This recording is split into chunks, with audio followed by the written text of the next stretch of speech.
استغفار کا مطلب کیا ہے؟ اللہ کی طرف رجوع کرنا. میں مغفرت چاہتا ہوں، تو مجھے ڈھانپ لے، تو مجھے اپنے دامن کرم میں ڈھانپ لے، دامن کرم میں چھپا لے، میں تیری طرف رجوع کرتا ہوں. یہ استغفار کا مطلب ہے. مومن خوشی میں بھی رب سے دور نہیں ہوتا، استغفار کر کے رجوع رب کی طرف ہی کرتا ہے. اگرچہ جو استغفار کرنے والا ہے اس کے مقام کے مطابق ہی استغفار کا معنی ہوگا. مثلا ہم جیسے گناہگار استغفار کریں تو اس کا مطلب ہے گناہوں کی معافی، بخشش. حضور استغفار کریں اس کا مطلب ہے درجات کی بلندی. کوئی بخشا ہوا استغفار کرے تو اس سے مراد یہ ہے درجات کی بلندی. استغفار کا معنی ہمیشہ ایک جیسا نہیں ہوگا. جو استغفار کر رہا ہے اس کے درجے کے مطابق ہی معنی ہوگا. فَسَبِّحْ بِحَمْدِ رَبِّكَ وَاسْتَغْفِرْهُ. اس صورت نے ہمیں بتایا ہے کہ خوشی کے اظہار کا ایک طریقہ ہے تسبیح و استغفار، تسبیح کرنا اور استغفار کرنا.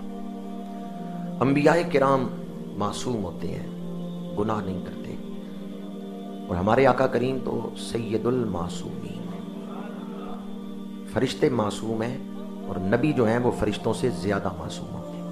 اور ہمارے آقا کریم تو نبیوں کے بھی سردار ہیں، سید المعصومین ہیں. لیکن اس کے باوجود حضور فرماتے ہیں میں روزانہ 100 دفعہ استغفار کرتا ہوں. بعض حدیثوں میں 100 دفعہ سے زیادہ مرتبہ حضور استغفار کرتے ہیں.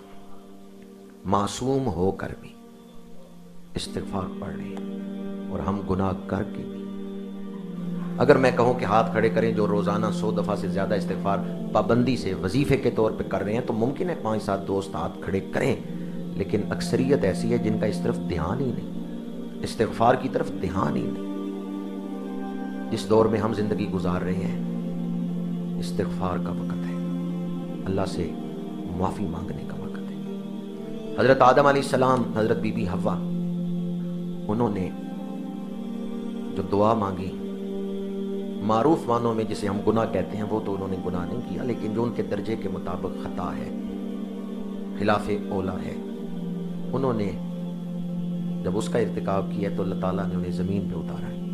اب وہ دعا کرتے ہیں ربنا ظلمنا انفسنا وان لم تغفر لنا وترحمنا لنکونن من الخاسرین. یا اللہ اگر تو نے مغفرت نہ عطا کی تو ہم گھاٹا اٹھانے والوں میں سے ہوں گے، نقصان پانے والوں میں. حالانکہ وہ تو نقصان پانے والوں میں سے نہیں تھے، وہ تو کامیاب تھے. حضرت آدم علیہ السلام نبی ہیں، ابو البشر ہیں. حضرت بی بی حوا کی بڑی بلند شان ہے، عظمت ہے، وہ تو گھاٹا پانے والے نہیں تھے. لیکن انہوں نے دعا کیوں اس رنگ میں مانگی ہے؟ تاکہ ہماری اولاد کی تربیت ہو جائے. اللہ نے مغفرت نہ کی تو تم گھاٹا پانے والوں میں سے ہو جاؤ. اس لیے اللہ سے کیا مانگنا، یہ حضرت آدم دعا کر رہے ہیں اور سکھا رہے ہیں کہ اگر تمہاری مغفرت نہ ہوئی تو تم گھاٹا پانے والوں. اہمیت سمجھیں کہ مغفرت مانگنے کی اہمیت کیا ہے. حضرت داؤد علیہ السلام اللہ کے نبی ہیں، صاحب کتاب ہیں. کتنی عظیم شان ہے جن پر کتاب نازل ہو رہی ہے. سورہ صاد آیت نمبر 24 پڑھ کے دیکھیں. وَظَنَّ دَاوُودُ أَنَّمَا فَتَنَّاهُ فَاسْتَغْفَرَ رَبَّهُ وَخَرَّ رَاكِعًا وَأَنَابَ. فرمایا جب حضرت داؤد علیہ السلام کو پتا چلا ہم نے انہیں آزمائش میں مبتلا کی ہے، ہم نے انہیں آزمائش میں ڈالا ہے، فَاسْتَغْفَرَ رَبَّهُ، فوراً اپنے رب سے مغفرت مانگنے لگے. کون مغفرت مانگ رہے ہیں؟ عبادت کتنی ہے، درجہ کتنا بلند ہے. صاحب کتاب نبی ہیں، مغفرت مانگ رہے ہیں. معصوم ہیں، گناہ نہیں کرتے، مغفرت مانگ رہے ہیں. کیا صرف زبان سے استغفر اللہ پڑھ رہے ہیں؟ نہیں. خر راکعا، عاجزی سے گر پڑے زمین پر، عاجزی کرتے ہوئے گر پڑے. خر راکعا، استغفار پڑھتے ہوئے زمین پہ گر پڑے.